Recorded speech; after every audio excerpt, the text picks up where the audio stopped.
Hi అండి, welcome to భార్గవిస్ kitchen. నేను మీ భార్గవి. ఈరోజు మన రెసిపీ మటన్ కర్రీ. తక్కువ మసాలాలతో ఎక్కువగా గ్రేవీ రావాలంటే ఈ ప్రాసెస్లో చేసుకోండి. ముందుగా స్టవ్ పైన కడాయి పెట్టి అది వేడయ్యాక హోల్ గరం మసాలా వేసుకోవాలి. నేను ఇక్కడ 1/2 kg మటన్ తీసుకున్నానండి. దానికి గాని 3 ఇలాచి, 4 లవంగాలు, 2 టేబుల్ స్పూన్ల ధనియాలు, 1 మరాఠీ మొగ్గ, 1 అనాస పువ్వు, 2 చిన్న సైజు దాల్చిన చెక్క, 1 బిర్యానాకు, 1/2 టేబుల్ స్పూన్ సాజీరా. ఇవన్నీ స్టవ్ సిమ్లో పెట్టుకొని 2 నిమిషాల పాటు దూరగా వేయించుకోవాలండి. మనం ఇంట్లో నాన్ వెజ్ కర్రీస్ చేసుకున్నప్పుడు మసాలాలు అప్పటిదప్పుడు ప్రిపేర్ చేసుకుంటే కర్రీస్ చాలా టేస్టీగా ఉంటాయండి. ఈ మసాలాలన్నీ 2 నిమిషాలు వేయించుకున్న తర్వాత మిక్సీలో వేసుకుని మెత్తగా పౌడర్లా గ్రైండ్ చేసుకోవాలండి.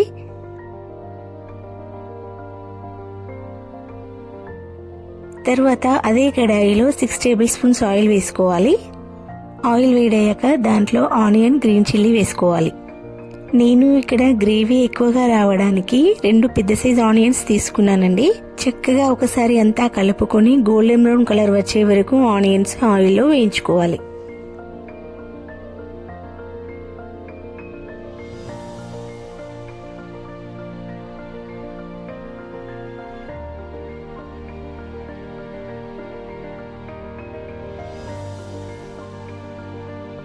ఆనియన్స్ అన్ని చక్కగా వేగిపోయిన తర్వాత దాంట్లో పసుపు, అల్లం వేసుకోవాలండి. అంతా ఒకసారి కలుపుకొని ఒక 2 నిమిషాల పాటు దీన్ని కుక్ చేసుకోవాలి.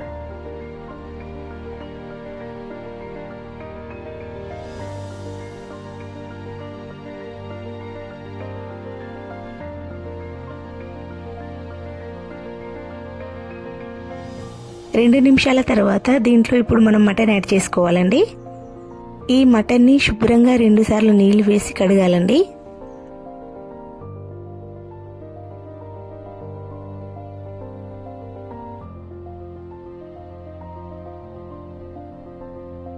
అంతా ఒకసారి కలుపుకొని మూత పెట్టేసి ఒక 10 నిమిషాలు మటన్ని చక్కగా కుక్ చేసుకోవాలి.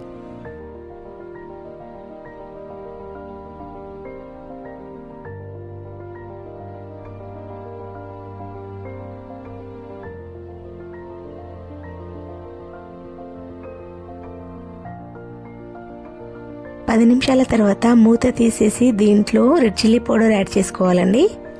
నేను ఇక్కడ 1/2 kg మటన్ కానీ 4 table spoons red chilli powder add చేస్తున్నానండి. స్పైసీనెస్ ఎక్కువగా తినేవాళ్ళు పెంచుకోవచ్చు, తక్కువగా తినేవాళ్ళు తగ్గించుకోవచ్చు.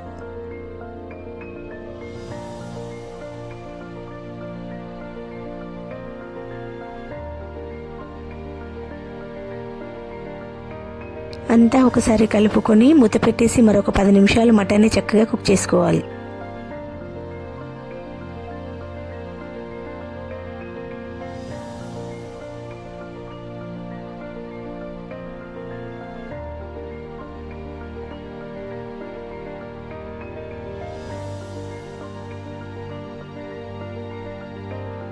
పది నిమిషాల తర్వాత మూత తీసి ఒకసారి కలుపుకోవాలి. మటన్ ఉడికించడానికి సరిపడా నీళ్లు వేసి ఒకసారి కలుపుకొని మూత పెట్టేసి మరొక 10 నిమిషాలు ఉడికించుకోవాలి.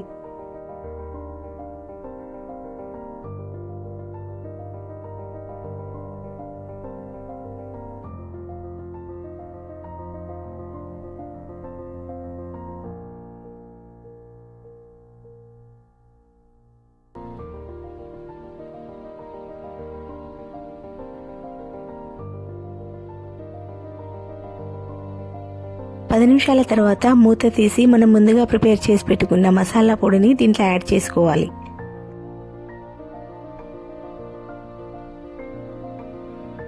అలాగే రుచికి సరిపడా సాల్ట్ వేసుకోవాలండి. అంతా ఒకసారి కలుపుకొని మరొక 5 నిమిషాలు దీన్ని కుక్ చేసుకోవాలి.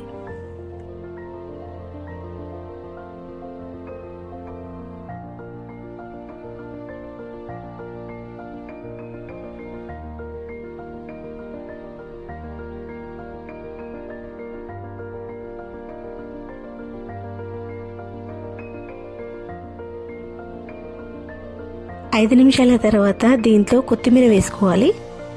ఒకసారి కలుపుకొని మూత పెట్టేసి దగ్గర పడ్డాక దింపేసుకోవాలండి.